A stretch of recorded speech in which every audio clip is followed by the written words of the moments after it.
नमस्कार, मैं आलोक कुमार शैन। आज का जो वीडियो लेकर आ रहा हूँ मैं आप सभी के सामने, वो लेकर आ रहा हूँ अलंकार सिद्धांत।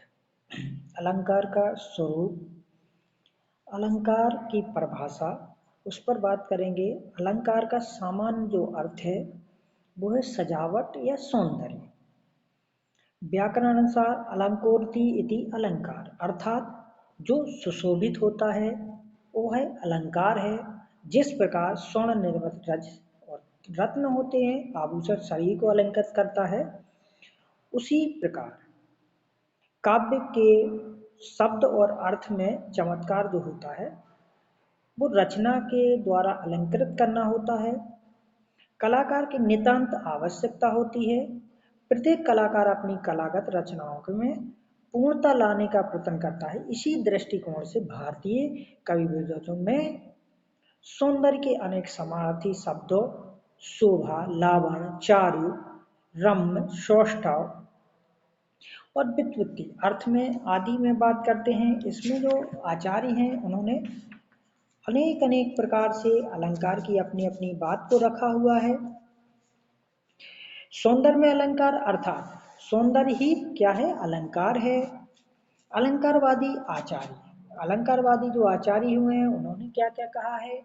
सबसे पहले जो आचार्य हैं भामा, दंडी, उद्भट और वामन तथा कुंतक, इन्होंने अलंकार को काव्य की आत्मा माना है। शब्दार्थ अर्थ शोभा मूल कारण है माना है। अलंकार शोभा है, युक्ति है, अलंकृत है तो कविता है। इनकी जो इन्होंने माना है, अलंकार रहित वाणी विधवा के समान है। भामा जी ने, भरत मुनि ने अपने ग्रंथ नाटसाथ में 4 अलंकारों का निरूपण किया है, किंतु उन्होंने अलग अलग अलंकारों में कोई परिभाषा नहीं दी है। इसके बाद दंडी, दंडी भामा के उपरांत बड़े दूसरे अलंकारवादी आचार्य माने जाते हैं। इन्होंने अपने ग्रंथ काव्यदर्श में काव्य में सौंदर्य की सृजना के लिए अलंकारों को महत्व प्रदान किया है। इन्होंने जो परिभाषा दी है वो काव्य शोभा कारणम धर्मम अलंकार प्रच्छते, इस प्रकार से इन्होंने उद्भट आचार्य भामा के समर्थक ही थे। भामा विवरण लिखकर उन्हें भामा के सिद्धांतों की व्याख्या प्रस्तुत कर दी। इसके बाद आते हैं वामन।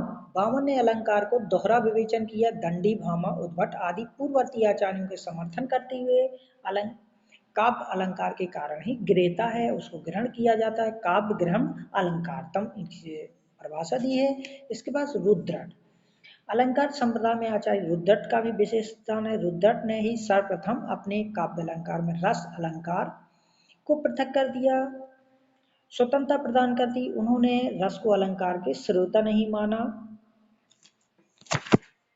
इसके बाद कुंतक हैं। कुंतक ने भी अलंकारवादी आचार्यों के समान ही विभिन्न संबंध माना है। दंडी, भामा, वामन के समान ही कुंतक ने भी अलंकार शब्द का प्रयोग सौंदर्य के अर्थ में ही किया है। इसके बाद अगले जो आते हैं वो आते हैं भोजराज। भोजराज ने भी रस को ही अलंकार मानने पर विमोहित हो गए।